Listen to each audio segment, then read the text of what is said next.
Hey, good morning. It's Jack from Jack Gately Real Estate and the Online Real Estate Academy. Happy Tuesday. It's CPI Tuesday. Last week we had the big all-important jobs number, and this morning we have the big important inflation number. Let's bring up the chart, as we always do, to remind you where we're at. So this is the 50-year chart on 50-year chart. On inflation. Last month, we were at 4.0 on the core CPI. That's probably the more important one, the core CPI at 4.0. So remember, the Fed target for inflation is 2.0, and so we're 2 points above that. Unfortunately, the expectation for CPI this month is again 4.0. Now, we'll see if we beat that, but if we don't beat that, you could start to have an argument, especially if we have a number next month that doesn't really move the needle. You could start to have an argument that the fight for inflation has stalled. The fight for inflation has to move it down to 2% has stalled. I'm not ready to call that yet, but if we have another 4 this month and another 4 next month, then maybe we have stalled on this peak that we had from July or June of last year.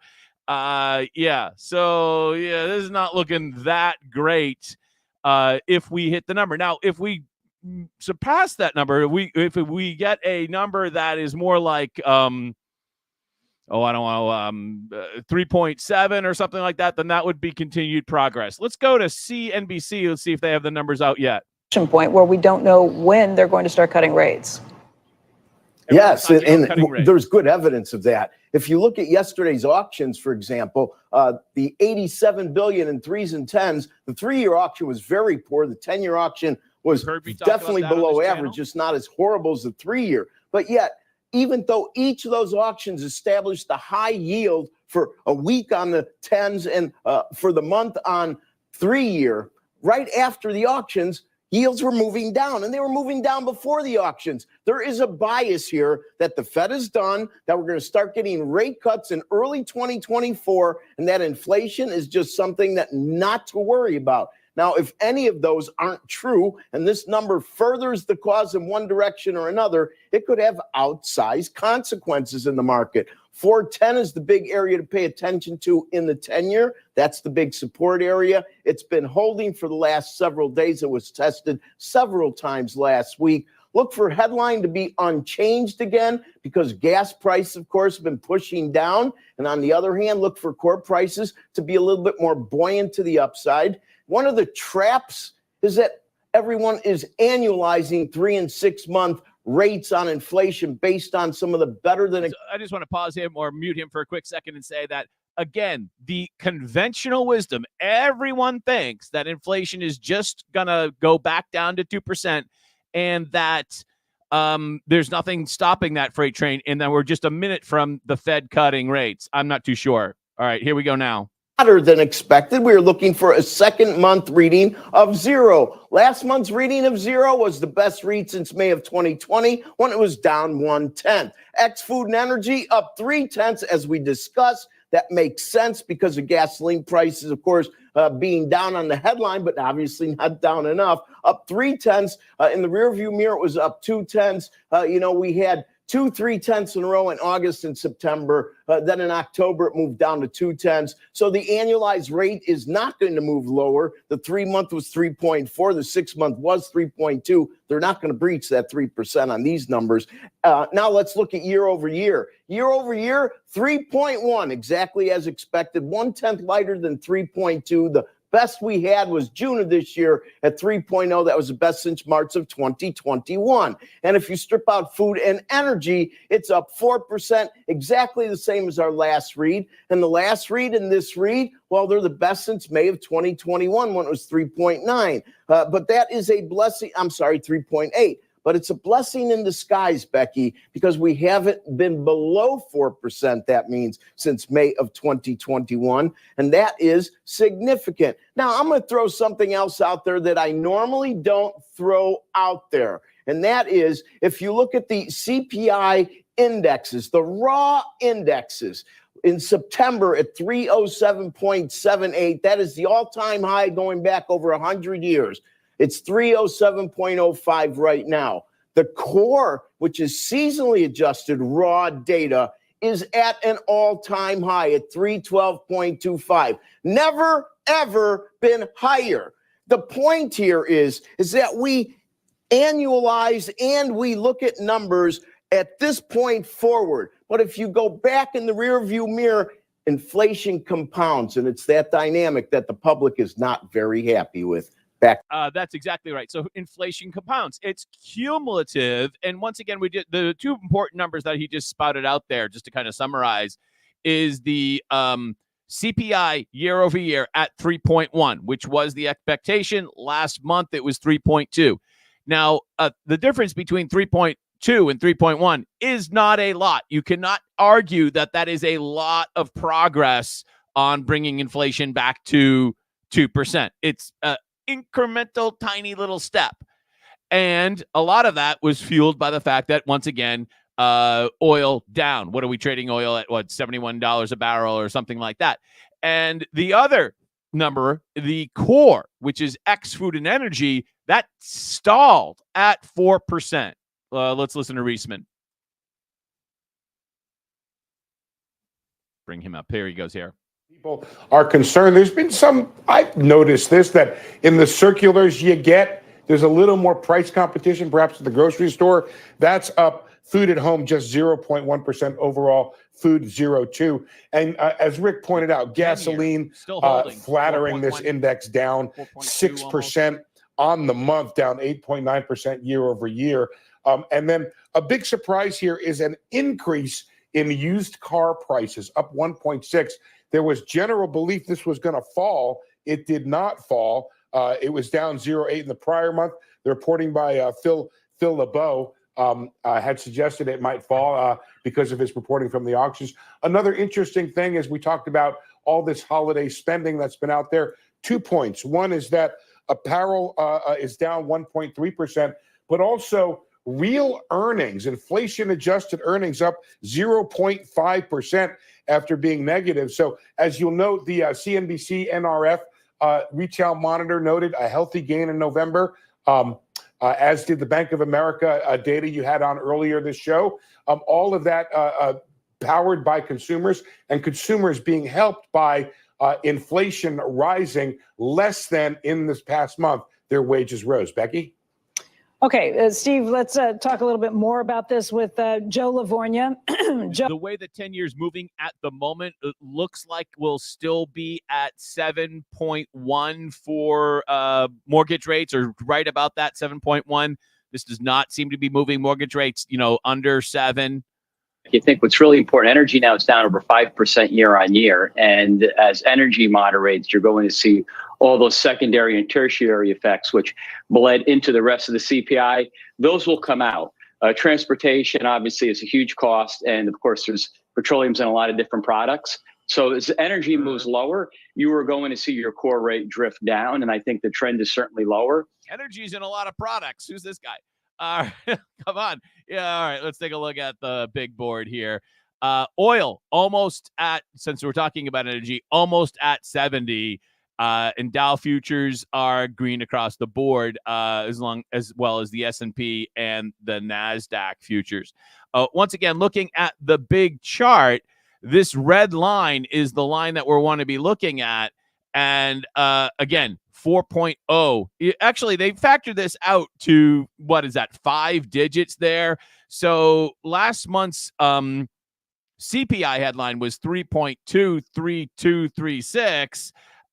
We do not have it out to the, I think that was Santelli. It was actually giving it out to the 5-digit decimal. So when they say 3.1, it could be 3.10000, or it could be 3.19999. And it actually, there is some nuance in that number. We'll try to get you the actual 5-digit number, maybe during this broadcast. But again, the expectation was 4. The expectation was 4, and a tiny, small little bit of progress from 3.2 to 3.1 on the core on the CPI headline number. Now, again, it's amazing how so many people are saying that, oh, this is disinflation. This is not disinflation. This is a reduction in the rate of inflation. Those are two wildly different things. And just because we're at 4% now, that does not wipe away what happened last year. As was it Reisman or was it Santelli that's saying that effectively, I think it was Reisman, that was effectively saying that inflation is cumulative. Inflation is cumulative. That's what we're looking at here. And I want to bring up a couple of articles of people that have been, there's the wide-ranging pressure for speculation of when is the Fed going to cut rates. And of course, the Fed meets tomorrow. It starts meeting today and announces tomorrow. The open market committee opens tomorrow at 2, I think, is when the announcement comes out. And they're not going to cut rates. They're going to hold rates steady. That's the overwhelming conventional wisdom for tomorrow. But there is a massive amount of speculation that they're going to cut rates as soon as next spring, maybe even into June. I mean, it's just a massive conventional wisdom. And I mean, how many times have you seen the conventional wisdom be wrong, right? Here is Michael Milken, the famed investor, and he is a famed investor, if by far, pardoned by President Trump in 2020, or 2022, if I'm not mistaken. Michael Milken says the Fed won't move too early and risk a massive inflation like the 1970s. So we're not going to go deep into this article, but there is Mr. Milken himself. And what he's talking about, we would bring up the inflation chart from, there we go there. What he's talking about is back in the 70s, we had this oil run up in when we had the Vietnam War, right? Inflation war tends to be, and then we had this oil crisis thing. I remember that. I'm old enough to remember that. That was in 73, 74. Remember, waiting in line for gas as a little kid at the gas station, depending upon what number was on your license plate, which day of the week you could go. It was just a shit show. And then inflation came right down really quickly. They cut rates into 75, 76, if I'm recollecting. It's been a long time. And I do definitely remember 76. It was a, really patriotic year, country coming off of the whole Vietnam War thing, inflation, the whole miniature oil crisis thing seemed to be over. Country was in a pretty good place in 76. And then inflation, after they cut rates, came roaring back, just crippling. And it crippled the Carter administration, combined with the Carter horrific performance relative to the hostage crisis. And Reagan came in and after that. But it was just crippling. And part of the, how do I want to say, academic critique of that period is that the Fed cut rates too quickly after the oil crisis and fueled, no pun intended, the double dip recession and inflation that happened in the late 70s. So that's exactly what Milken is talking about there. He's saying, whoa. He's saying we don't want to be rushing into cut rates too soon, because if we do that, we could see a replay of the 1970s. And you not only have Milken saying this, you actually have Goldman Sachs chief economist says that market may be getting ahead of itself on rate cuts. Might be excess exuberance, we call it. And decreases won't come as soon as people hope.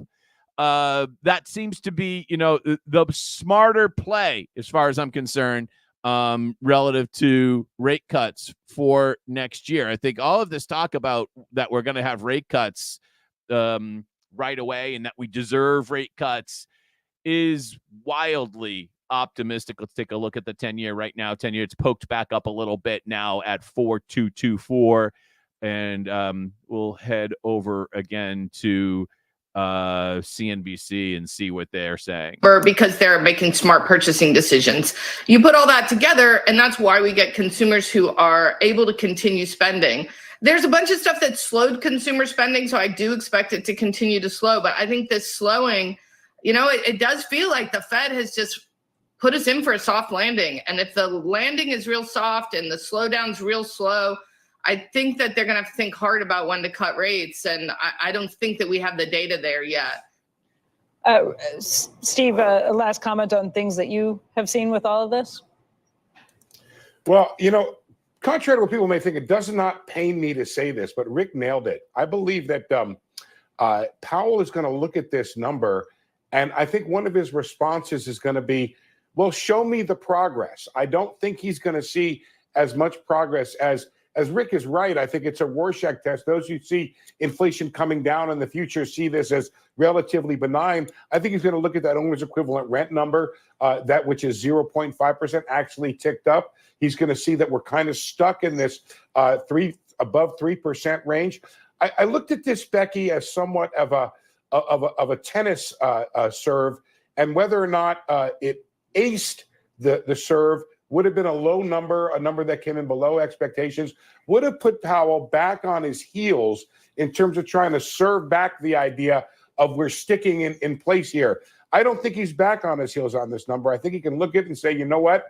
There's been progress. We were 3.7 a few months ago, but we still have work to do. And I also think this concept of higher for longer is perhaps a little misunderstood, Becky. It's higher for longer than what? It's higher for longer, than you think the Fed. Well, it's higher for longer than you think it ought to be, even when you see inflation coming down. I think you need to finish that sentence in your mind to get a better idea of where the Fed is.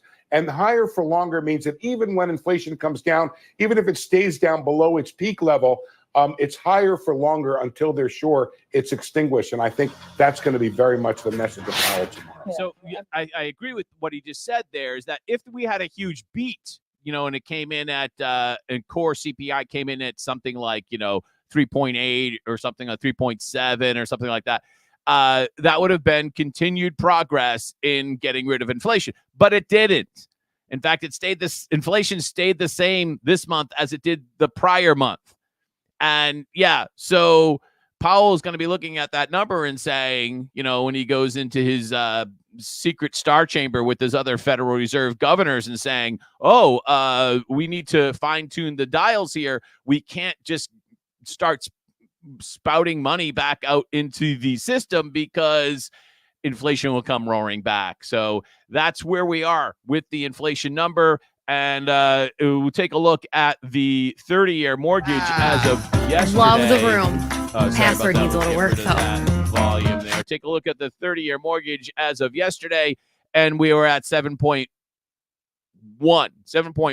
on the 30-year, which is a lot of progress in the 7 or 8 weeks since mid-October for sure, but it doesn't feel as if that's going to be moving in any meaningful direction, at least today. It does not appear that we'll be under 7 anytime like today. Of course, tomorrow is the open market committee meeting and announcement. And then after that is Powell comments later tomorrow afternoon. So I want to get into some comments about our real estate industry.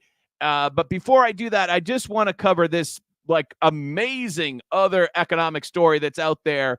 And let's bring it up here on the screen right now. Ford is announcing, as you know, I drive a Ford Bronco, and I'm a big Ford product guy. I like Ford, but it's made a horrific error and its expectations for demand for the F-150 Lightning. And it's now going to cut its production of the F-150 Lightning in half. We have EJ and Tony over at Newsmax. The electric F-150 Lightning in half, citing changing market demands. Amid the announcement of cuts to the F-150, they've also announced an additional $12 billion in cuts to EV production. Okay, EJ, so just last year, Ford announced it would be ramping up production of electric vehicles. I mean, what's going on here? Well, unfortunately, what we've seen from the Biden administration is this huge push towards electric vehicles that the market is not ready for. Neither the producers, the auto manufacturers, nor consumers. It is much, much too expensive for the manufacturers to produce these things, and consumers simply don't want them. They don't want them. Certainly not at the prices at which they are being offered. And so these things are piling up on dealer lots right now, and consumers are, again, simply not buying them. They have to cut production because otherwise they will simply have more and more vehicles sitting there unsold. I remember when I picked up my Ford Bronco from the dealership in New York State, Brewster Ford in Brewster, New York, and they had a boatload of the Ford E-Mach Mustang thingies that kind of try to look like a Tesla. And they just couldn't sell them. They're like, Jack, do you want one of these? Just take it off our hands, please. They had to have at least 10, 15 of them and just sitting there. Could not sell them to save their lives. A very interesting paragraph over here at Wolf Street. The Tesla Model Y has become the #2 best-selling vehicle in the United States in 2023. Through the end of the third quarter. I did not know that. With a market share of 2.5% for all new light vehicles sold, according to Experian. It is only 1 percentage point behind the F-150 internal combustion engine version, or the ICE version. So at this rate, apparently, the Model Y is threatening to take the #1 spot from Ford's internal combustion engine F-150 in a year or two, which of course would be a catastrophe. One of the greatest marketing situations for Ford is that they always claim, F-150, most popular vehicle in America. Let's bring up the legend, Scotty Kilmer, to explain. Well, as I say, if something doesn't work economically, it's kind of stupid to push it. Well, investors are now dumping renewable energy stocks at a record pace.